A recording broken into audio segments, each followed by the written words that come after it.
Students, welcome back to my YouTube channel BBMK study zone.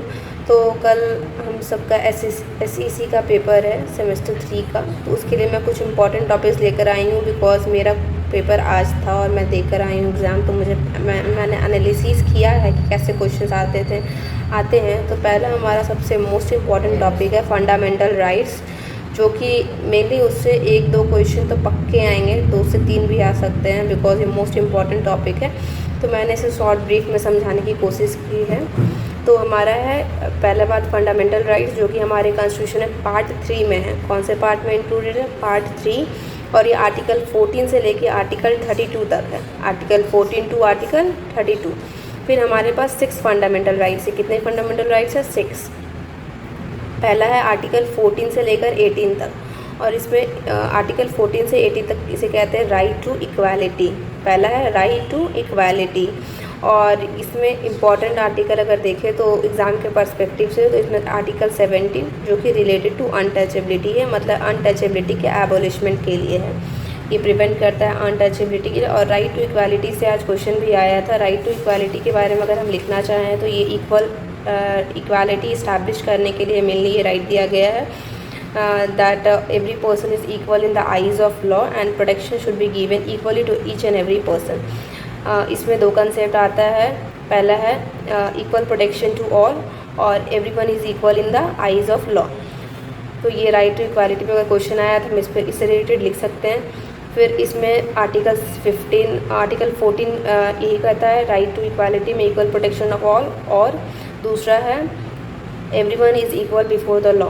अगर हम article 15 की बात करते हैं इसमें, तो आर्टिकल 15 के अकॉर्डिंग एवरीवन किसी को हमें डिस्क्रिमिनेट नहीं करना है जॉब अपॉर्चुनिटीज़ के मैटर में on the grounds of religion, caste, race etcetera. Article 16 में हम किसी को भी डिस्क्रिमिनेशन नहीं कर सकते हैं for entering public places like parks and restaurants etcetera. Public places कोई भी हो, उसमें हम किसी को प्रोहिबिट नहीं कर सकते हैं इंटर करने से। आर्टिकल 17 बता दिया मैंने, अनटचेबिलिटी से रिलेटेड है। ये एक मोस्ट इम्पॉर्टेंट टॉपिक है, ये 1 मार्क्स में आ सकता है। और ये प्रोहिबिट्स करता है अनटचेबिलिटी को, कहीं भी अगर इसका प्रैक्टिस हो रहा है तो इलीगल है।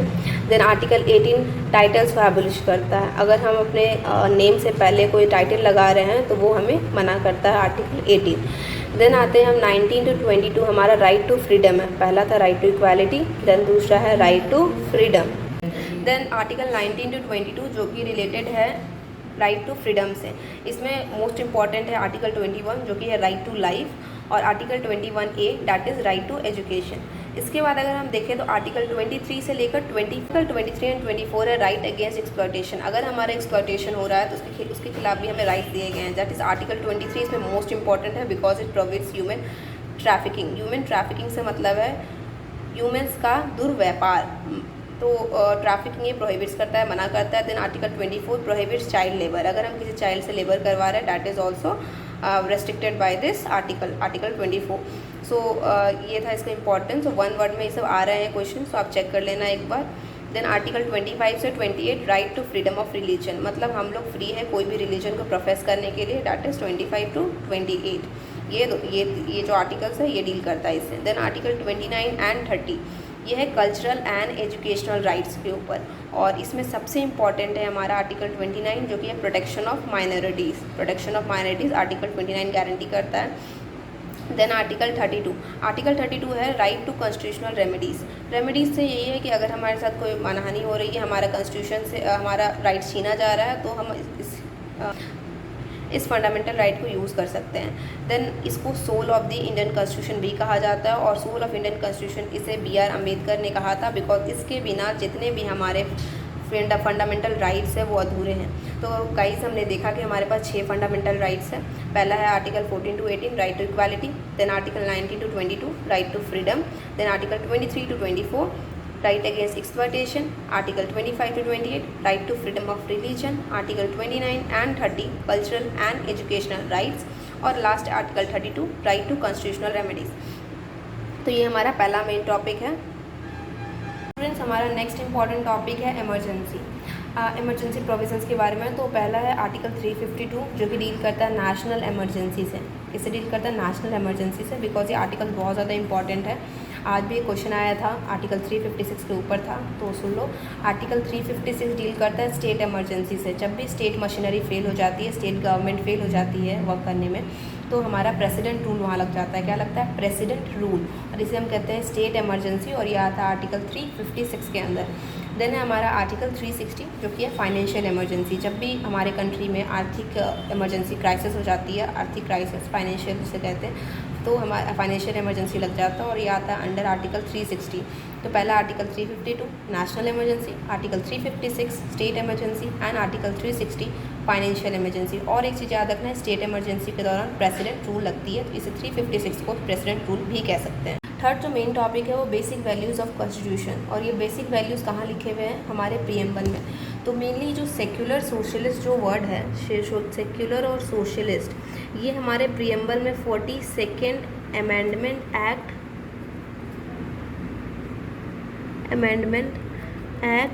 1976 इंक्लूड किए गए थे इस एक्ट में। अब अमेंडमेंट क्या होता है? पहली बात तो अमेंडमेंट क्या होता है? जो भी चेंजेस हम अपने कॉन्स्टिट्यूशन में लाते हैं उसे हम अमेंडमेंट कहते हैं, ठीक है। पहला चेंज आया था 1950 में, जो कि फर्स्ट अमेंडमेंट एक्ट था, 1950 में आया था। और अभी फ़िलहाल अभी तक प्रेजेंट में देखा जाए तो 105 अमेंडमेंट्स हो चुके हैं। फर्स्ट अमेंडमेंट हुआ था 1950 में, और प्रेजेंट में अभी तक 105 अमेंडमेंट्स हो चुके हैं कॉन्स्टिट्यूशन में हमारे। और जो लास्ट अमेंडमेंट जो 105th अमेंडमेंट है वो डील करता है कि हमारे स्टेट्स को लिस्ट ओबीसी लिस्ट बनाने का अपॉर्चुनिटी मिल गया है, वो बना सकते हैं ओबीसी लिस्ट। तो वही है 105th अमेंडमेंट। और 42nd अमेंडमेंट 1976, ये बहुत ज़्यादा इंपॉर्टेंट है, इसे मिनी कॉन्स्टिट्यूशन भी कहा जाता है, मिनी कॉन्स्टिट्यूशन, बिकॉज इसके अंदर बहुत सारे चेंजेस आए थे इस अमेंडमेंट के अंदर। तो एक तो पहला ये अमेंडमेंट के अंदर सेक्युलर सोशलिस्ट और एक वर्ड को ऐड किया गया था, वो क्या था? इंटेग्रिटी। इंटेग्रिटी को भी ऐड किया गया था हमारे, एडेड टू दी प्रीएम्बल। हमारे जो प्रीएम्बल है उसमें ऐड किया गया था सोशलिस्ट, सेक्युलर एंड इंटेग्रिटी, ये तीनों वर्ड्स को ऐड किया गया था उसकी। हाँ गाइस, तो चलो अब हम 42nd अमेंडमेंट एक्ट के बारे में थोड़ा जान लेते हैं, बिकॉज ये बहुत ही ज़्यादा इम्पॉर्टेंट है और इससे क्वेश्चन बनने के चांसेस और भी ज़्यादा है। ये 1976 में हुए थे 42nd अमेंडमेंट एक्ट। इसमें पहला ये था कि सोशलिस्ट, सेक्युलर एंड इंटेग्रिटी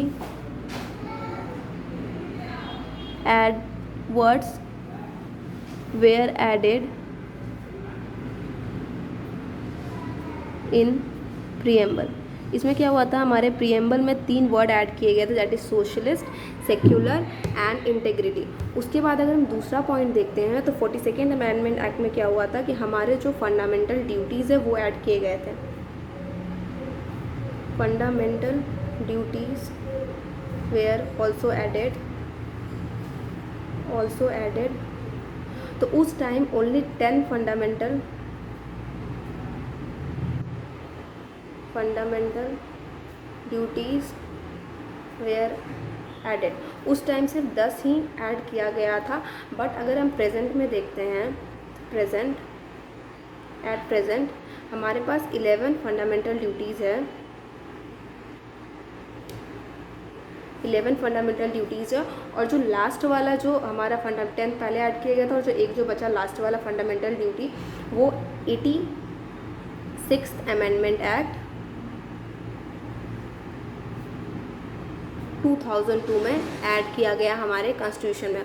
और जो एफडीज़ है, मतलब फंडामेंटल ड्यूटीज़ है, वो पार्ट 4A में है, पार्ट 4A में। और अगर हम पार्ट 4 देखते हैं इंडियन कॉन्स्टिट्यूशन का पार्ट 4, तो उसमें DPSP है। DPSP का मतलब होता है directive principles of state policy. तो मैंने आपको फंडामेंटल ड्यूटीज़ पार्ट 4A में है, और पार्ट 4 में हमारा DPSPs है।